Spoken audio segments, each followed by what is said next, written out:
Welcome to all of our readers to Lead on Read. I'm Danielle Scarano, the host of the Read podcast, and I'm here with my co-host, Jamie Williamson, the executive director of the Windward Institute, head of school at the Windward School, and Dr. Katie Pace Miles. Hello. Hello. Good morning. Nice to see you both. Thank See you as well. Jamie, how are you approaching this conversation? How are you today? Before we really introduce Dr. Miles, Yeah. how are you feeling? Well, it was a beautiful weekend. I got to spend some time out on the bike, kind of clearing the head a little bit. It's a gorgeous day today after what was a terrible weather week last week. So I'm just really happy to be here. Really happy to, actually finally meet you in person. We were just chatting earlier about the fact we've been on a ton of Zooms together, but have never actually been in the same room. So this is kind of a nice little treat. So I'm just really excited to have the conversation today. Thanks so much for being here. Oh, absolute pleasure. I'm so happy to be here. How are you doing? Before I introduce all of your amazing accolades, I'd like to know how you're doing this morning. I'm good. I got my kiddos off to school. I'm right after this, I'm heading to San Francisco for 2 talks that I'm going to give. And so I'm feeling energized and grateful that people are interested in the work. That's great. Great. For our readers out there, actually, so those that are watching this won't get your full bio, but those that are listening will get the full formal bio. But I wanted to read a few pieces of who you are and how you're coming to this conversation. So, associate professor at Brooklyn College, CUNY, the co-founder and PI of CUNY Reading Corps, which we're so excited to talk about, which pairs pre-service teacher training and provides free high-dosage tutoring for those in historically underserved communities. Right. You're a literacy researcher. We spoke on episode 37 about your work on orthographic mapping and early literacy. And as you know, actually, I don't think you know this, it's our most popular episode. So people I do. loved it. Yes. I know. Local celebrity. Oh, yes. You are fun. the advisor of Reading Rescue, and then you also created the Reading Ready program, which is explicit and systematic word reading for kindergartens and first grade. So all these amazing things. We're so excited to have you, but we really want to focus more on your leadership story. So as you think about your career and your work as a leader, what called you to lead? And can you tell us more about that? Sure. It was really, it had everything to do with the exacerbated inequities during the pandemic. That's really where I think I found the moment where I saw a grave need. I live in Brooklyn and it was all around me. I have 2 young children in Brooklyn and I would be on Zoom calls. I'm a professor, as you just mentioned, so I'd be on Zoom calls with all of my CUNY students. They have children around Brooklyn. They're teaching around the borough.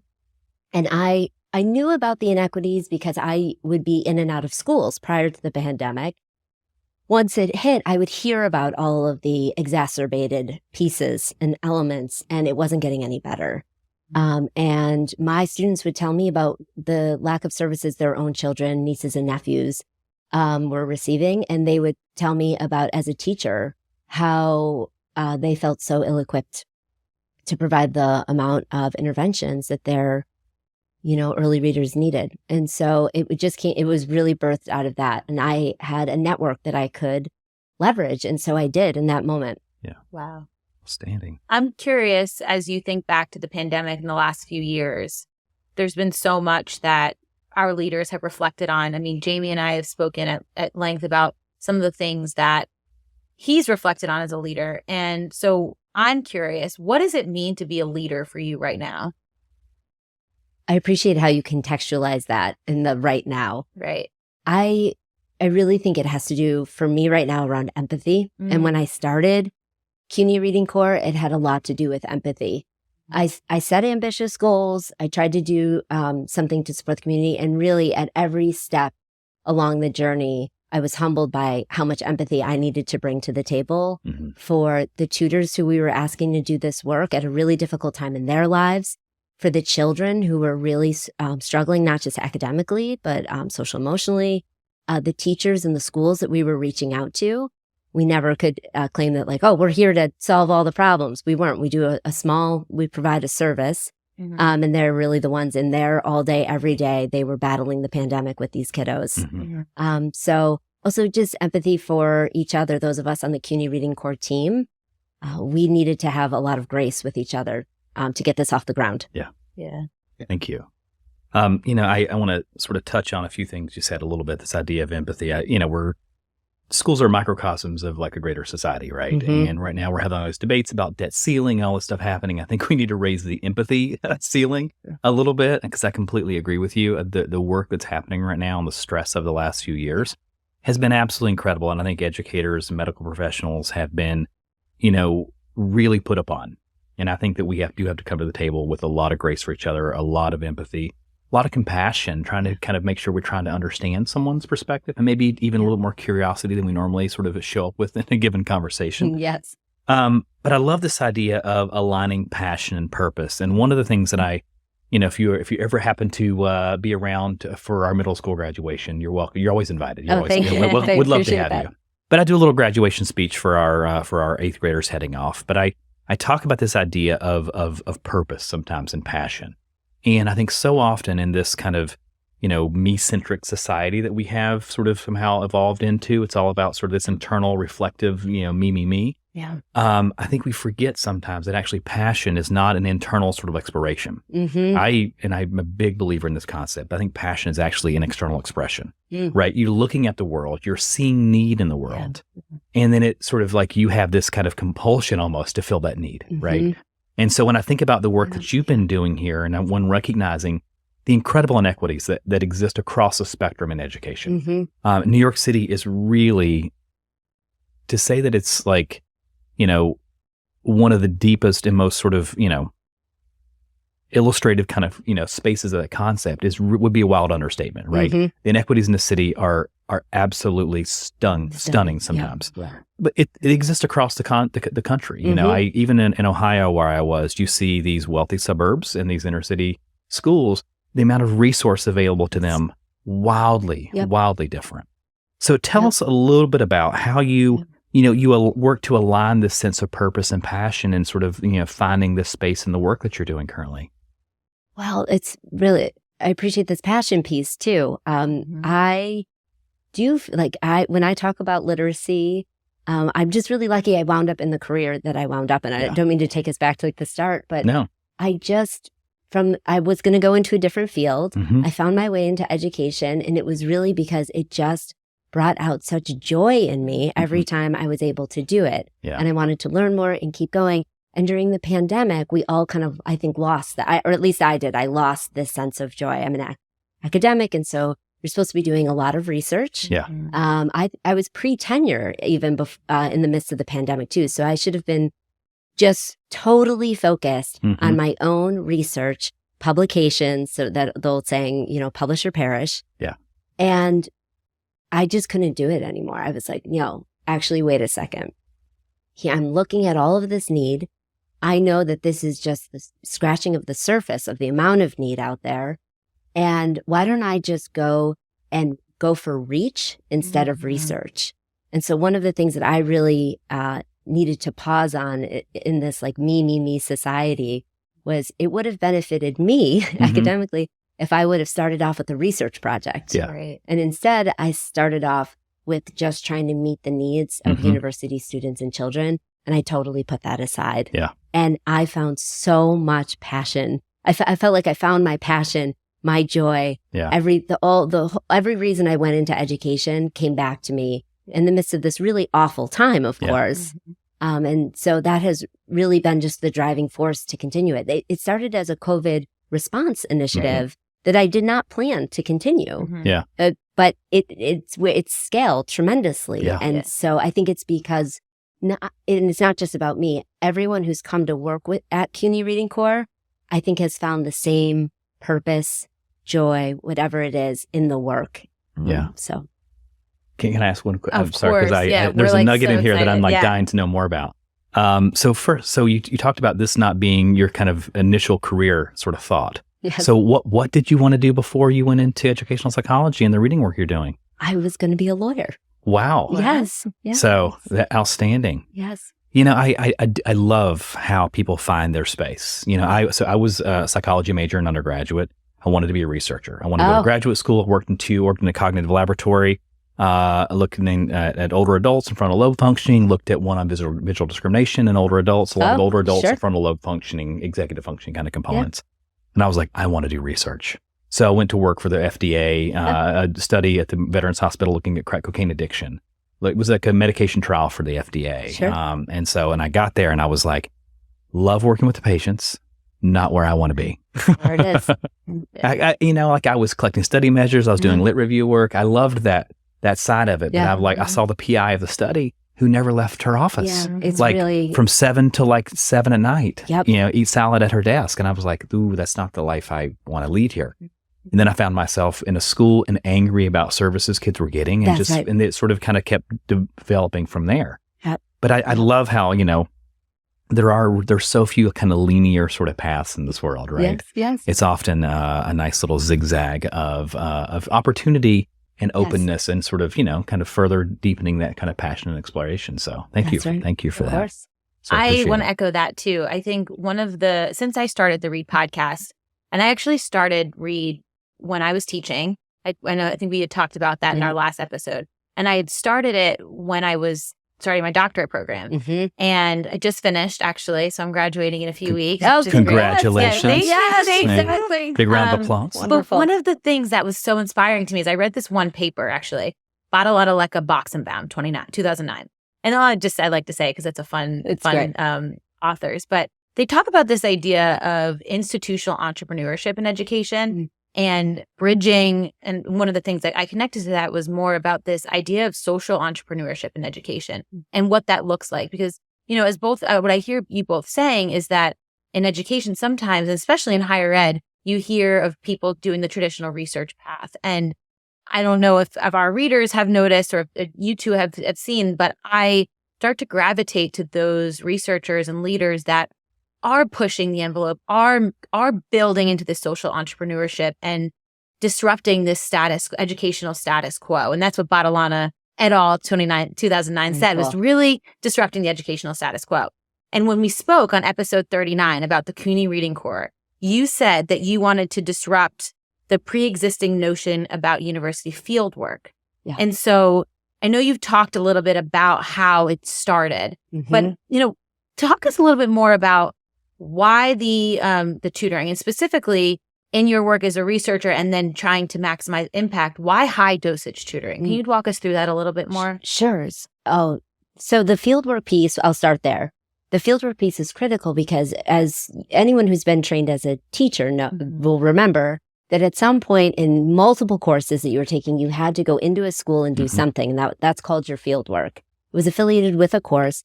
It may have been that you were observing a student. It may have been that you were doing a read aloud or something like that. That time is precious. There's only so many courses that have the accompanying fieldwork. And in early literacy, we only have one course where university students are trained in how to teach a child how to read. And so the 30 hours of fieldwork that are affiliated with the courses I teach or oversee in the early childhood department at Brooklyn College are critical. Yeah. And so could you imagine you only get 15 weeks? And one of those weeks has to be, we're going to go over the syllabus. And one of those weeks is going to be the final project. So you're down to 13 weeks on how to teach a child how to read from pre-K to second grade. And only about 3 hours a week, right? That's right. Yeah. Only about 3 hours a week. So that field work has to be maximized. Yeah. And prior to the pandemic, I tried all different sorts of things. And it was in the pandemic when I just said, okay, I've been researching tutoring, high dosage tutoring, high dosage meaning that it's 3 to 5 days a week and it's the same tutor with the same child. And they're using some kind of high quality evidence-based program. Right. And I've been researching this. I know that it works. Why shouldn't this be what we give the children from communities that need it the most? I also know that this is what children from families who have means, this is what they get. They oftentimes will get a minimum of 2, if not an additional Zoom session or something like that, or they have a parent who can step in and provide that additional support. And so it's happening all around us. And I don't disparage it wherever it's occurring. It's what kids need. And it doesn't matter if you're a child from this family or that family. We just have to make sure all children can get it. Right. And so that's really what I wanted to. I wanted to disrupt the fieldwork and say, you know what? We're going to all come together. I'm going to train you. You're going to actually provide this service. But it's not just about the child. It's also about you as the pre-service teacher feeling like you can make a difference like this, that you're really well equipped to do explicit, systematic multimodal instruction, not just talk about it in class. And anyone could talk about it in class. Yeah. It's a whole other thing to execute a program and then execute it over 20 sessions. Right. With fidelity and With integrity. fidelity, yes. And look at the data to see if you're, do you have to modify things along the way? Yeah. Outstanding. So, one, I love this. As a school psychologist, I spent years, working in schools, evaluating kids, trying to kind of push into some of the public schools that I worked at, bringing this idea of data, looking at some programmatic pieces. And I worked at a middle school, and you see, I would have kids come in 6th grade, 3rd grade reading level. 3 years later, 3rd grade reading level, like no impact. And having now interviewed teachers for the better part of 15, 16 years in my sort of leadership journey, I have always been so surprised at how little actual work teachers get in pre-service stuff. So I want to come back to that because I'm so excited about what you're doing. I also love the idea of building on some other ideas and try to find ways to kind of connect things. But so when you look at this, the CUNY Reading Corps here, I'm thinking Peace Corps model, right? Yeah. You drop in, you do something really intense for the good of the world, right? And I feel like that's what you're doing. This idea of training these 900 tutors you've been able to reach 2,300 early readers in the DOE process now, which is absolutely incredible. So I just want to just acknowledge that and just say, I think that's just really such an accomplishment here.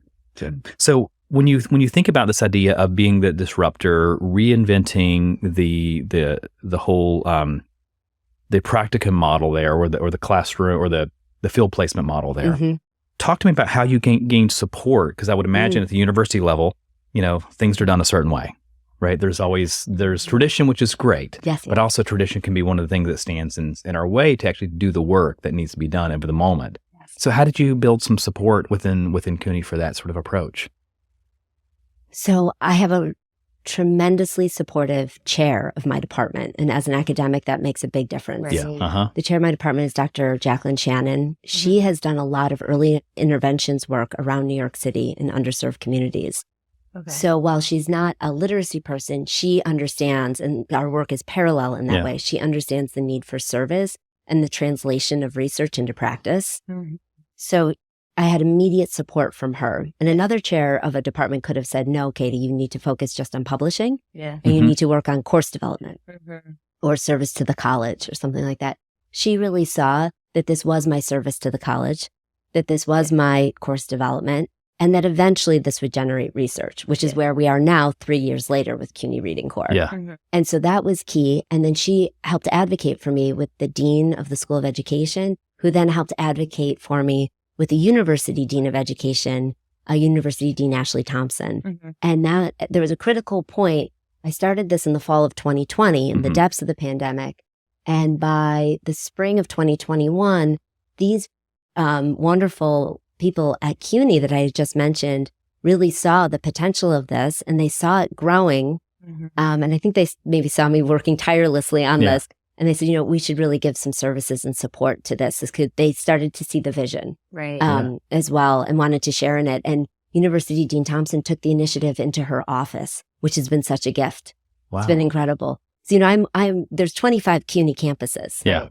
And I'm at Brooklyn College. That's where this started. When we moved this into the CUNY Central at University Dean Thompson's office, she was able to hire Dr. Aaron Croak, who could oversee the operations.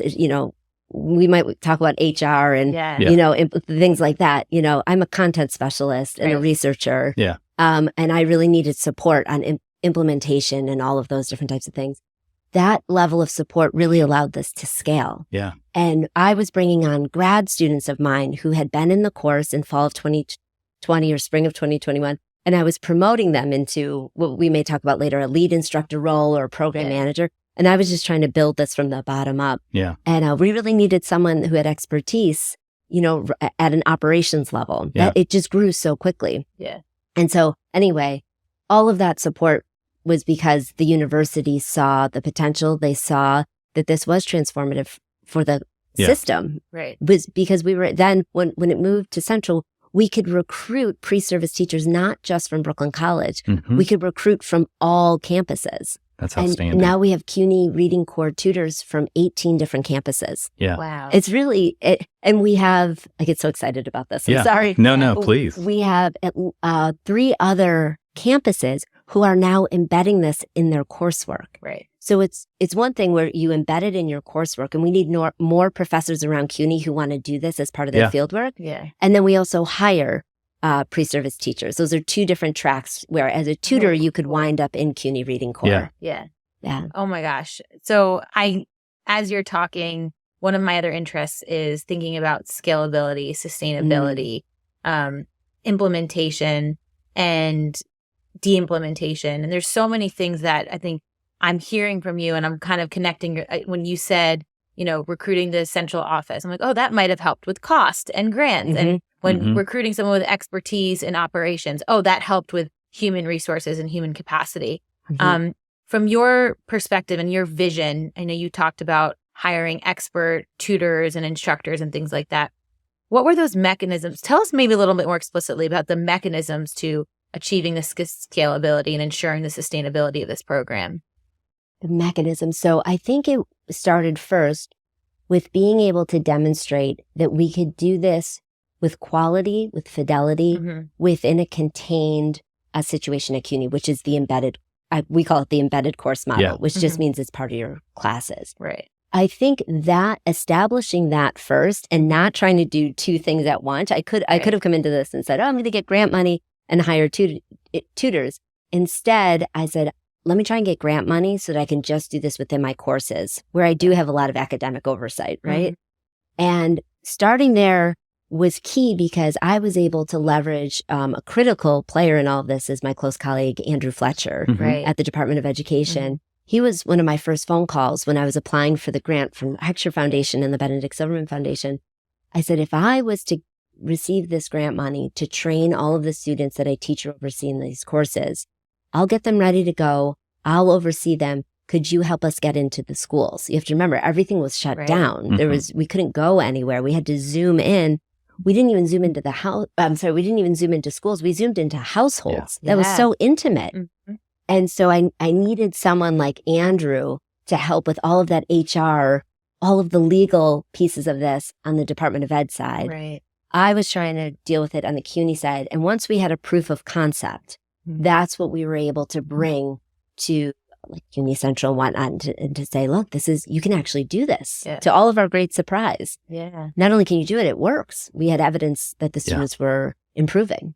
How do you maintain that coherence though, right? So you are spreading it to other CUNY schools, and someone from the outside, I would assume that every CUNY instructor doing this fully endorses and has experienced in structured literacy programs, right? So that's my question is, how do you ensure coherence with that program? Is it something that you're working on? Is it something that you've learned or you've had to navigate? Yes, I've worked on it a lot. Oh, great point that you just made. The assumption that everyone has had some sort of structured literacy coursework, and they haven't. Okay. So I think one of the things that gets me so excited about this is knowing that our goal this year is 800 CUNY pre-service teachers and an additional set of DOE staff members who are going to be trained. That's how we get to the 900. Yeah. It's my way of maybe getting in the back door a little bit and saying, like, maybe you haven't had coursework on this, but CUNY Reading Corps could provide you with it. One program has 6 hours of high quality asynchronous training, and the other program has 12 hours. And it's very, because I've been able to develop the programs, either myself or over time with colleagues, we know what's in those PDs. We ask questions about structured literacy. Yeah. And afterwards, we have all of the tutors practice before we even launch them into a pairing. Yeah. And that's all the CUNY Reading Corps' expertise. They're amazing at doing this. And that's how we know, at a minimum, we've reached this many individuals who next year and the year to come are going to go off into the DOE. And they will have had this training. And I like to think of it a little bit as like an inoculation. Yeah. Like they got their shot, and maybe they're not going to be, succumb to some other types of literacy practices that we know don't work. Yeah. Right. Yeah. Don't you just want to go in the streets of Manhattan and just like shout? I kind of do. Just out of so excited and excited. So yeah, I'm thinking about I have so many questions right now. One is I'm thinking about this kind of uphill push that you started, which was really against your own sort of economic incentive, right? Yeah. I mean, I want to kind of call it, so I'm getting to kind of calling out the university incentive on how they kind of, the idea of like, it's all about publishing, right? Right. And, and sometimes we've talked to a number of researchers that we try to partner with this idea of translational science, and no one wants to fund translational science work. Right. They're all about funding base science or a really interesting sort of, research component. But when it comes to bringing that in, there's really not a lot of incentives to help bridge that gap. And I think within the university, if it's all about publish or perish, then the incentive to pursue a non-publishing track here is pretty daunting. So I just want to applaud you for the courage there. That. And I think we need more folks in academia who sort of see that purpose and push in that direction. Because I think we have to change the incentive model at the university level, right? And I think about even for us and school districts and teacher training, like I think we have to have a massive rethinking of how all these things come together and how all the pieces fit together. So, Definitely. And I think your model actually has a lot of utility in that sort of conversation, if I could be really honest about that. Thank you. I think it's just really important. I also, when we think about, because we have a teacher training program here that we do. So I've been interviewing teachers for a long time. Yes. I have yet to meet someone who walks in our door ready to teach in a program like this, right? Because we have to do so much unlearning to unlearn all the programs that they've had out there, or the bad information that folks get about what's right and what the research says, or, well, I read this article and they have no idea where the article came from, right? Yes. It was someone's opinion at a party that they were chatting with. Yes. But how do we move the whole system in some way that allows us to start to shift the conversation away from this kind of, almost really myopic sense of how we train teachers in just the theoretical side of this, to bring in more application side and allow that bridge to get a little bit stronger from that research to that translational kind of component there. Any thoughts about how others who are in your position working in a pre-service teacher training program might be able to kind of push back against that system a little bit?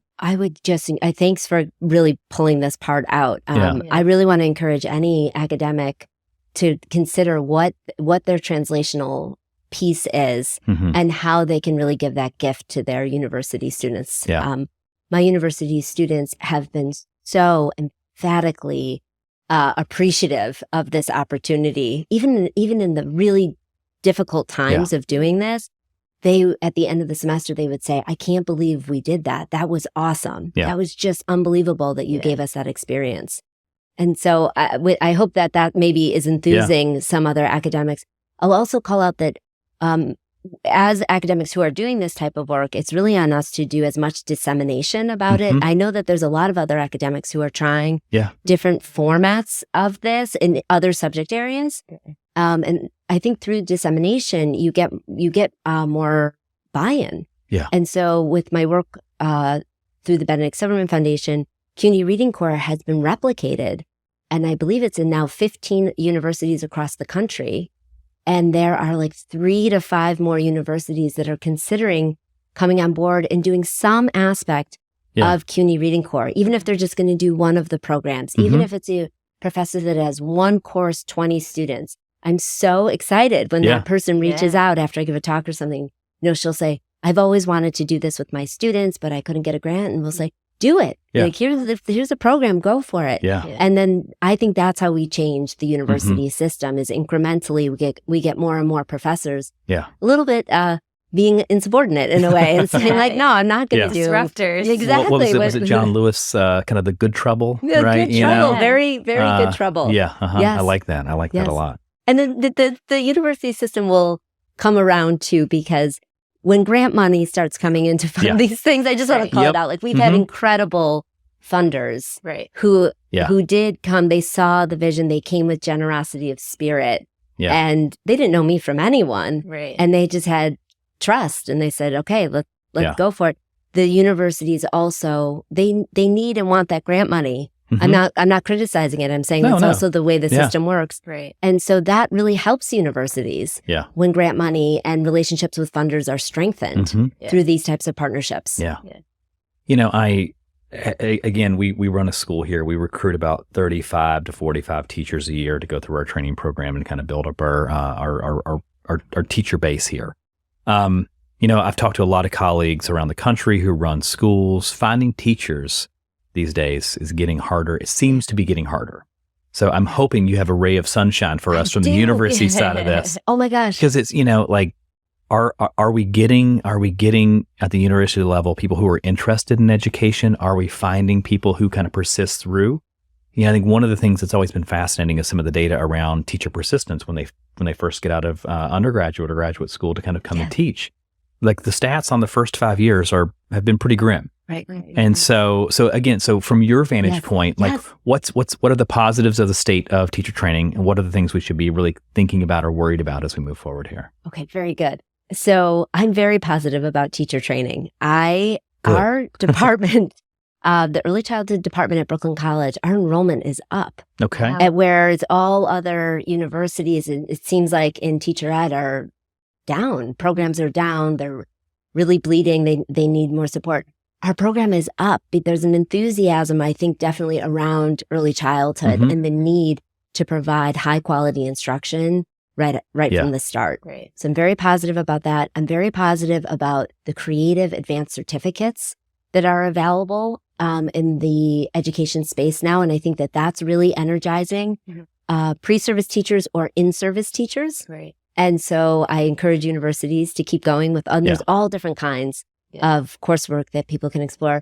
I will say one thing that my next frontier is about getting scholarships for in-service teachers and prior to going out there. Yeah. I think if we want to attract more people into the field, we know the obvious things, right? Pay teachers more, treat them better, all of these different things.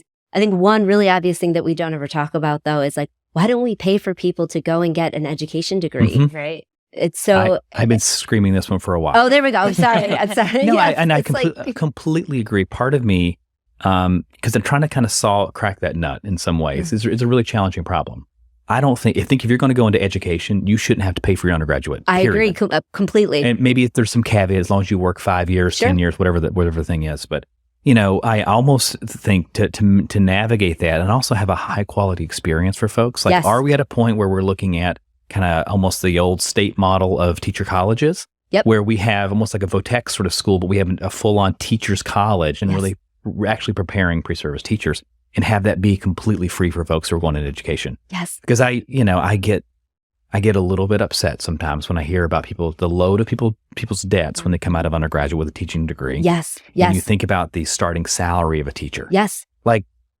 This person's going to be broke forever. That's right. There's just no way to dig out of a hole of $150,000 in debt and making $50,000 a year. That's right. And so I think that we need to rethink some of those pathways for folks. And I love, because the research actually on alternative pathways to certification is actually really good. Yep. Yeah. That there's some other ways to get folks to that spot, and the quality of the educator actually doesn't change dramatically. Yes. So, but one of the things I reached out to, in addition to the grant work that we do with CUNY Reading Corps, I reached out to some funders and I said, if I opened a new course, would you fund scholarships for this? And again, I just wanted to start in a very small micro way. And they, without hesitation, they said yes, because we're in this teacher shortage. How else are we going to solve this? I said, great. So, there went another grant, and all of the students in a new course that I opened last fall, and then I ran it again this spring, they all received, if they passed the course with a B or higher and completed their tutoring, which is their fieldwork, they received a scholarship to pay for that course. Wow. That's outstanding. So it's my reverse way to do it. I just really want to make sure I'm walking the talk of what I'm saying. I really do believe in that. The other thing I want to say is, you wanted me to highlight a couple of really positive notes too. A system like CUNY is just incredible with regards to training pre-service teachers, because we have about 76% of our students in pre-service training are persons of color. Yeah.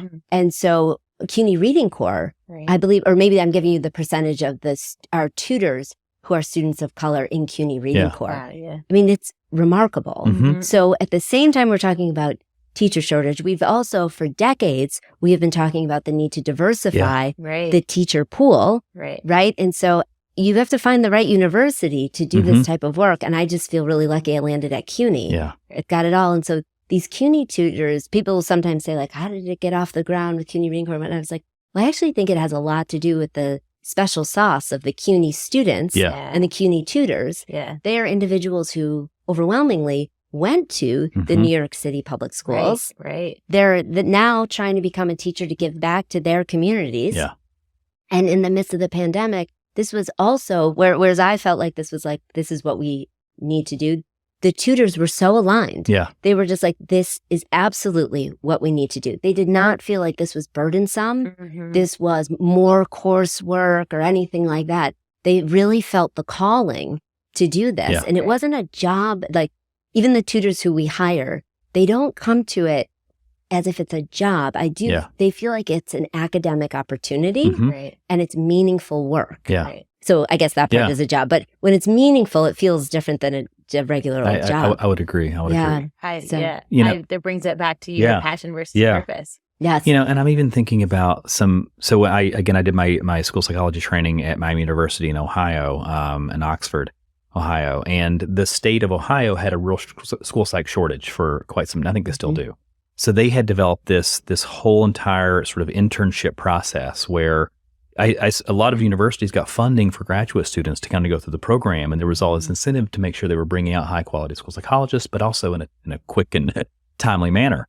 And I had a state paid internship through the state where I got to shadow and spend a year being a school psychologist alongside of my mentor, but actually doing some really great work. And I just think there's so many models to explore ways to get folks out of either undergraduate or graduate school without taking out a lot of debt around some of these things, and create a nice little foundation for us to grow on.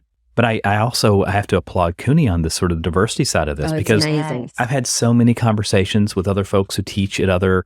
I don't want to pick on any of the big 10 schools that I am talking about here specifically, but some friends who teach in those programs, and who, when I ask the question, how many students of color do you have in your foundations class? Like literally had to spend some time thinking about, like, oh my gosh, I'm not sure we have maybe one out of like 100. Like the percentage of kids going in some of these universities is so low. Oh, it's so low. And I think that we need, again, across the country, to find ways to bring more diversity, both racial and I would say gender diversity into the conversation. Well, even on that gender piece, University Dean Ashley Thompson, when she started helping out with CUNY Reading Corps, one of the things she brought to the table was the NYC Men's Teach Initiative. Oh, so that was like, I just feel like CUNY Reading Corps has had so many of these special moments and opportunities. I believe that was in the fall of 21. Right. So a year in, we had a partnership there, and that has been incredible too. So that is about bringing more men into the teaching profession, but particularly men of color. Yeah. And so we have CUNY with this incredible diversity. Right. And I actually think I may have been right. I think the CUNY's at the School of Ed level, I do believe it's in the high 70s for students of color. Yeah. And I know CUNY Reading Corps is around 76% of our tutors are students of color. Right. And then you add this element to it. And so it's really this incredible opportunity for those of us who really believe this in education to partner with an institute like this. One of the things that I keep hearing from this conversation, and one that gets me really excited, is this idea of integration and seeing beyond the work.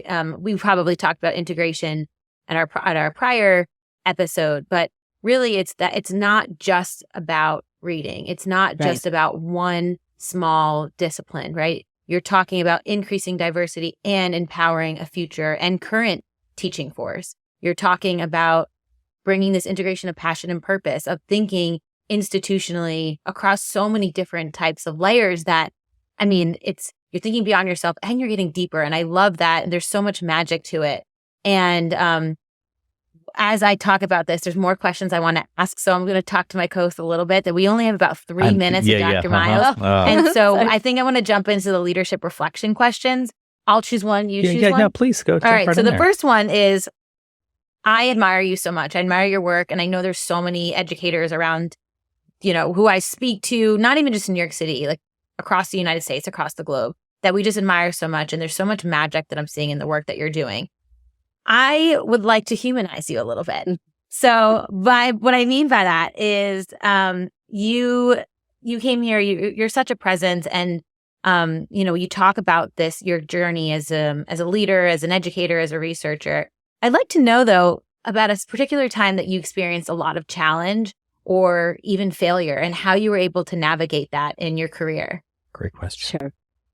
I hate to keep it all on CUNY Reading Corps, but it's a great example. Right. This was the hardest thing I've ever done in my career when we got this off the ground.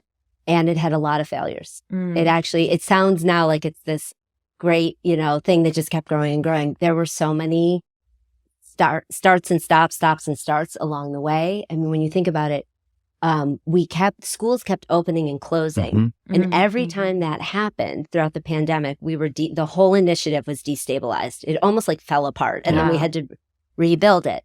Or there would be then suddenly a vaccine mandate, and the DOE was down thousands of teachers, right? So that destabilized us because we were so reliant on the school coordinator to help us out, or anything along the way. At one point, there was a decision made at Central with the previous administration that we could only do this in after school.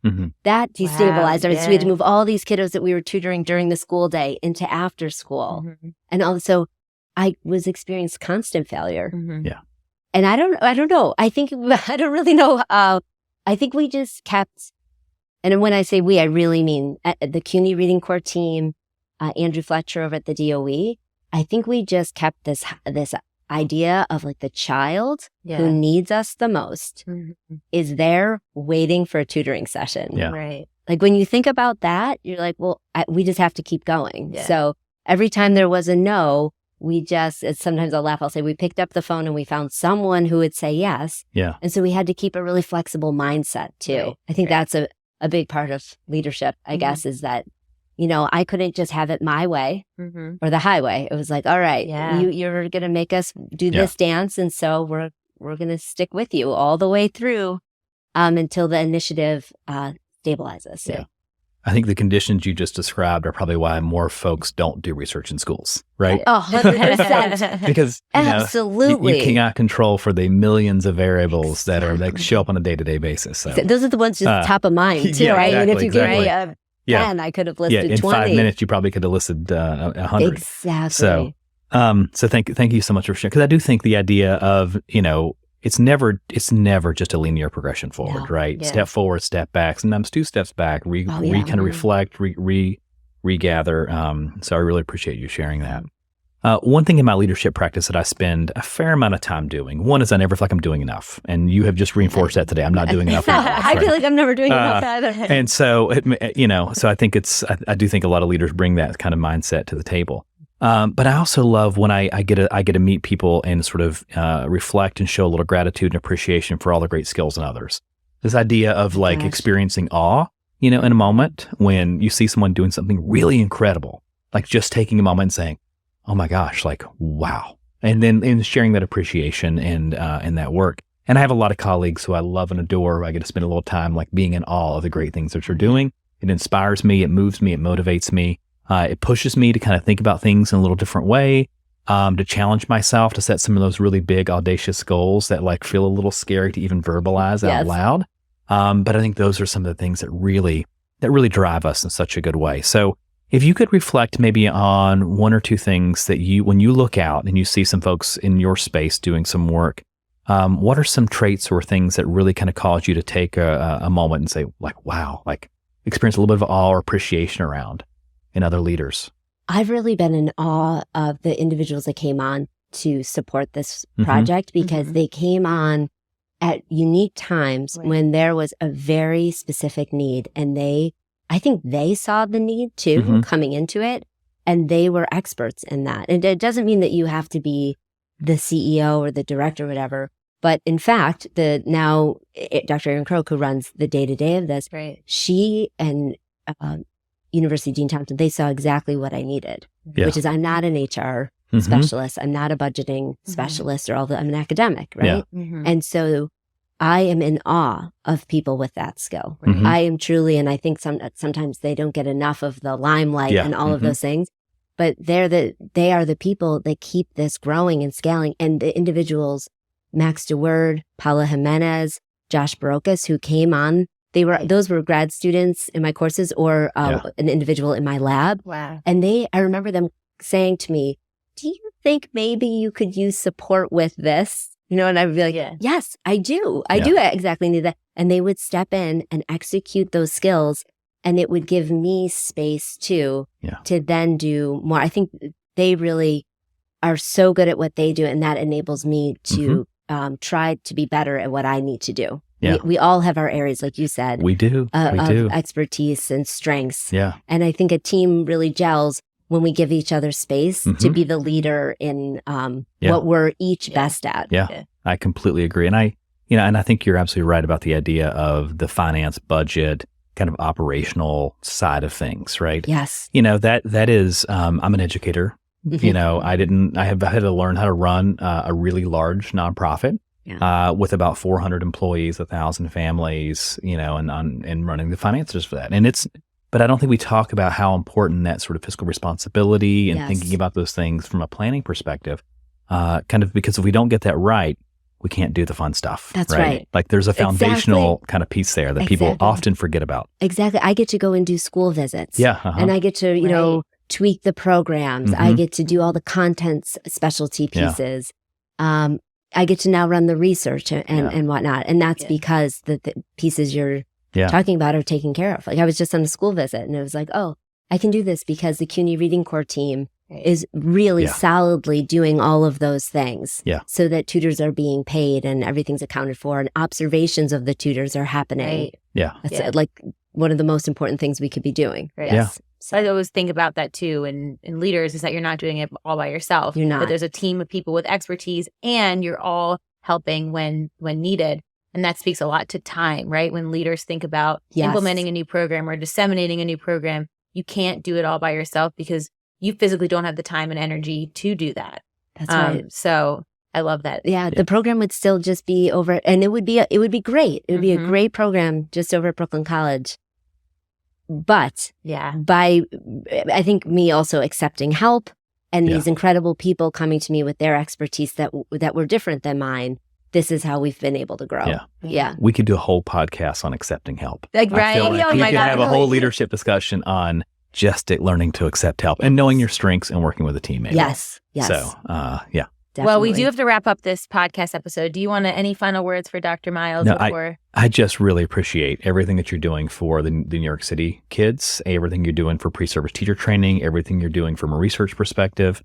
This work, I hope that folks listen to this and maybe if there's somebody sitting out in Des Moines, Iowa, who's training pre-service teacher who thinks to themselves, there might be a different way to do this. Oh, please. Maybe a more effective way to help get teachers ready for the experience they're going to face when they do get into a classroom. So thank you for your courage on that. Thank you for your vision and thank you for your incredibly hard work to get there. So such an exciting time right now. Thank you. I really appreciate that. Yeah. I have colleagues across the country that I'm about to email as soon as you leave to say, oh my gosh, you need to connect. But thank you so much, Dr. Miles, for being here. And thank you to all our readers who are leading in their schools, whether they're in their classroom or they're in their schools, or maybe they're just families, or we have a lot of researchers that also listen to this. So I'm going to say this again. I'm trying to making leaders on readers a thing. It's not working. So we'll just say readers who lead, who are joining this community. And we thank you so much for being in this community. And thank you for being here. It's been my pleasure. Thanks so much for having me. I really appreciate the opportunity to share.